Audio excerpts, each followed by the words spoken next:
Азийн хөгжлийн банк Аз Навхан далайн бүс нутгийн 2026-2027 оны өсөлтийн хамгийн сүүлийн үеийн төсөөллөө танилцууллаа. Эдийн засгийн төсөөллийг өмнөхөөс бууруулахад нөлөөсөн гол хүчин зүйлс юу байсан бэ?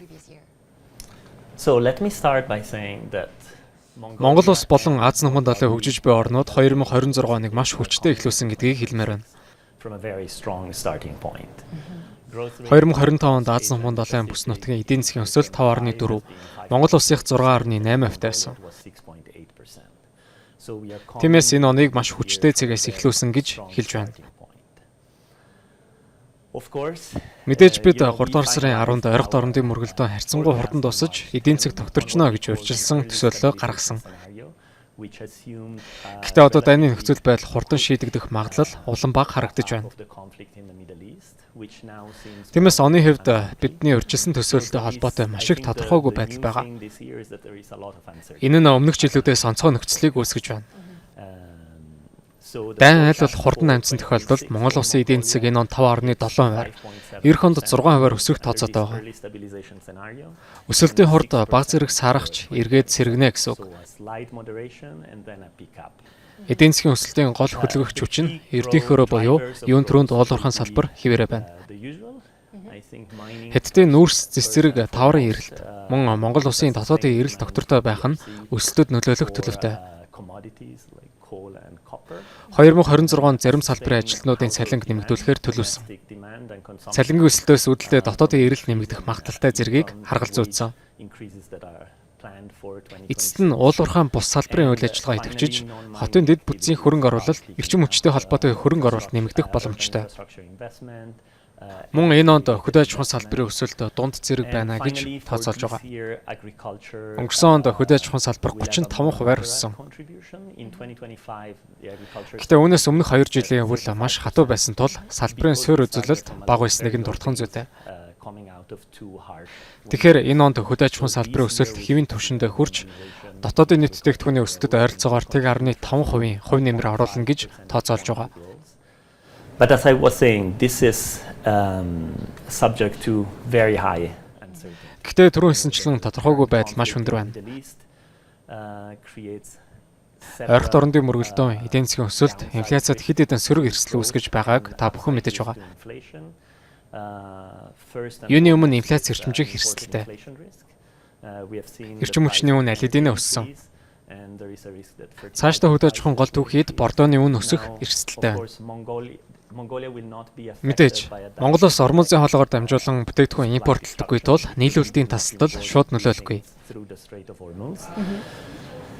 But an increase in international benchmark prices will trickle. Гэхдээ олон улсын жишг үнийн өсөлт Монголд бага багаар нэвтэрч шатхууны үнийг өсгөх магадлалтай.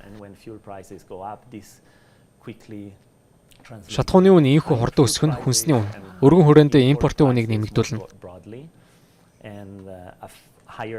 Бордооны үн бас өндөр байгаа нь энэ намар гэхэд хүнсний үн эрчимчгэд нөлөөлж болзошгүй байна. So I think that the price, the inflation risk is there. Тиймээс инфляцийн эрсдэл өнгөрсөн жилээс хамаагүй нэмэгдсэн гэж бодож байгаа. Засгийн газар 3 дугаар сарын инфляцийн датаг гаргасан. Inflation in March has picked up and it's 7.4%. Өнгөрсөн онд инфляц эрчимжиж 7.4% хүрсэн байна. Одоогоор инфляц 2026 онд 7.8% байна гэж таамагласан. Гэхдээ шатхууны үн 3 дугаар сарын сүүлээр л өссөн тул инфляцийн төсөөлөлд бүрэн тусгагдаагүй. You mentioned that inflation risks for Asia Pacific and also including Mongolia have Аз Навхан далайн бүс нутагт тухайлбал Монголд инфляцийн эрсдэл өндөр байна гэж тааглалээ. Тэгвэл Аз Навхан далайн дотоодын эрэлт хэрэглээнд учрах эрсдлийг хэрхэн харж байна вэ? Энэ нь Монголын дотоодын эрэлт хэрэглээнд хэрхэн нөлөөлөх вэ? So the risk Mongolia is relatively sheltered. Аз Навхан далайн бусад оронтой харьцуулахад Монгол улс эрсдлээс харьцангуй хамгаалагдсан байгаа. Very important effect, especially in Southeast Asia and South Asia, coming from the Дайнаас үүдэлтэй газар үндэсний нийлүүлэлтийн тасалдал. Үнийн өсөлт нь ялангуяа Зүүн Өмнөд Аз болон Өмнөд Азад аль хэдийн мэдрэгдэж эхэлсэн. If I take the example of the Philippines, price of fuel doubled in the Philippines over 3 weeks. So Mongolia Жишээлбэл Филиппинд шатхууны үн 3-7 хоногийн хугацаанд 2 дахин өссөн. refined fuels is imported from the Монгол улс боловсруулсан шатхууныхаа дийлэх хувийг Оросоос импортлдог тул But of course, харьцангуй хамгаалагдсан байгаа. impact on household consumption. Гэхдээ энэ нь өрхийн хэрэглээнд нөлөөлнө. To say that I think there is no reason to be fearful for households at the moment in Mongolia, but there is Одоогоор Монгол айл өрхөдөд хайж имэх шалтгаан байхгүй ч энэ онд нефт, түлшний үн, магадгүй хүнсний үнэ докторгүй байдал нэмэгдэх төлөвтэй тул илүү болгоомжлох шалтгаан гарч болно. Монгол улсын талаар тухайлан асуумаар байна. Аз намханлын хөгжиж буй орнуудын эдийн засгийн өсөлт 5.1% болж удаашрах төлөвтэй болж байна. Монгол улсын хувьд ямар байх вэ? Өмнөх таамаглалтай харьцуулахад танаа төсөөлөл хэр зэрэг өөрчлөгдсөн бэ? So under this early stabilization scenario, growth in Mongolia will be Нөхцөл байдал богино хугацаанд тогтворж байгаа хувилбарын дагуу бол энэ онд Монгол улсын эдийн засгийн өсөлт өмнөх оноос бага зэрэг удааширч 5.7% байгаа.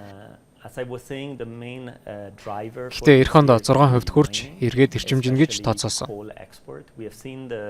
Түрүү хэлсэнчлэн энэ онд эдийн засгийн өсөлтийн гол хөдөлгөгч нь уул уурхай, ялангуяа нүрсний экспорт.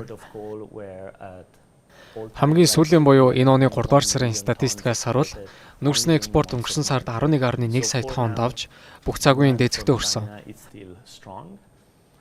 Одоогоор хятадын эрэлт өндөр хэвээр байна. Зис газар үндэсний олборлолт нэмэгдэж байгаа ч өнгөрсөн оноос бага зэрэг удааширсан. Эдгээр салбар нь өсөлтөд хувь нэмэр оруулагч өмнөхөөсөө харьцангуй бага байна. Өнгөрсөн оноос ялгарх гол өөрчлөлт нь хөдөө аж ахуйн салбарын өсөлтөд оруулах хувь нэмэр хэвийн түвшиндээ очино. Харин уул уурхайн бос үйлчилгээний салбарууд энэ онд сэргийх төлөвтэй. For the next year, for 2027 we expect the 2027 оны хувьд хятад руу нүүрс экспортлох төмөр зам ашиглалтанд орсноор экспорт эрчимжнэ гэж харж байгаа. Энэ нь эдийн засгийн өсөлт 6% хүрэхэд нөлөөлөх хүчин зүйлсийн нэг.